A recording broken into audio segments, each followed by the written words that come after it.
3ஆம் நாள் கடவுள் மனிதனை உருவாக்கினார். அவரின் பெயர் ஆதாம். பின்னர் அவருக்கு துணையாக ஏவாளை உருவாக்கினார். அவர்கள் இருவரும் பூங்காவில் வாழ்ந்தனர்.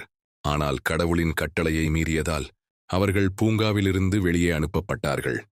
பின்னர் ஆதாமுக்கும் ஏவாளுக்கும் 2 மகன்கள் பிறந்தார்கள். முதல்வன் பெயர் கைன். அவன் விவசாயி, நிலத்தில் உழைத்து பயிர் வளர்த்தான்.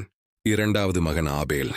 அவன் மாடு பசு மேய்ப்பவன், ஆட்டுகளையும் மேய்த்தும் பார்த்தும் வந்தான்.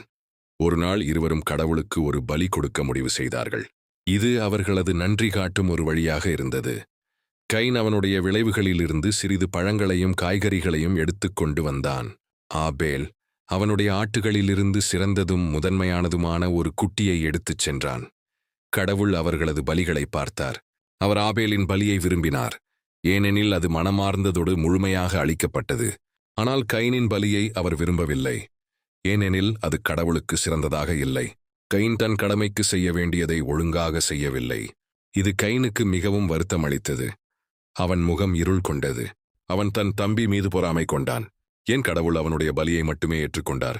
நான் என்ன தவறு செய்தேன் என்ற எண்ணம் அவனது மனத்தில் சுற்றியது.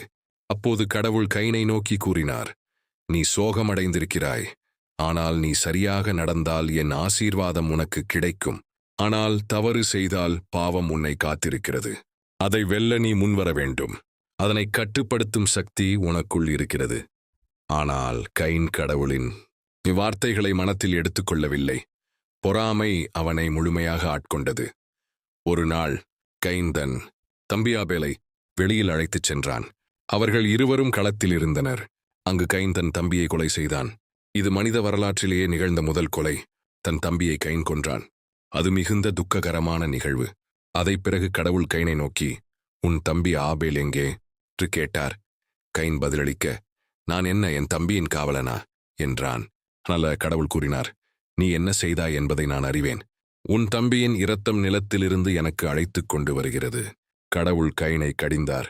நீ நிலத்தை உன்னால் அழுக்குப்படுத்தினாய். இப்போது நீ உழைத்தாலும் நிலம் உனக்கு பயிர் கொடுக்காது. நீ பூமியில் நாடு கடந்தவனாக அலைந்து திரிய வேண்டியிருக்கும். அது கைனுக்கு பெரும் தண்டனை. அவன் பயந்து, என்னை யாராவது பார்த்துவிட்டால் கொலை செய்வார்கள் என்றான். ஆனால் கடவுள் அவனை பாதுகாக்கவும் ஒரு அடையாளம் வைத்தார். எவனாவது உன்னை கொன்றால் அவன் மீது 7 மடங்கு தண்டனை வரும் என்றார். இந்த கதை நம்மை பல முக்கியமான பாடங்களை கற்றுக்கொள்ள வைக்கிறது. நம்முடைய மனநிலை முக்கியம். கடவுள் பலியின் அளவை அல்ல, நம் உள்ளத்தை காண்கிறார். ஆபேல் மனமார்ந்த பாசத்துடன் கொடுத்தான். அதனாலே கடவுள் அதை விரும்பினார். பொறாமை ஒரு நாசகரமான விஷயம். பொறாமை ஒரு மனிதனை மிக மோசமாக மாற்றிவிடக்கூடும். அது நம்முடைய நம்பிக்கையை, நற்பண்புகளை அழிக்கக்கூடும். கடவுள் எப்போதும் எச்சரிக்கிறார். நாம் தவறான வழியில் செல்லும்போது கடவுள் எச்சரிக்கிறார். ஆனால் நாம் அந்த எச்சரிக்கையை கேட்க வேண்டும். பாவத்தின் விளைவு கடுமையானது. கைன் செய்த பாவம் அவனை வாழ்நாளெல்லாம் துன்பத்தில் வாழ வைத்தது.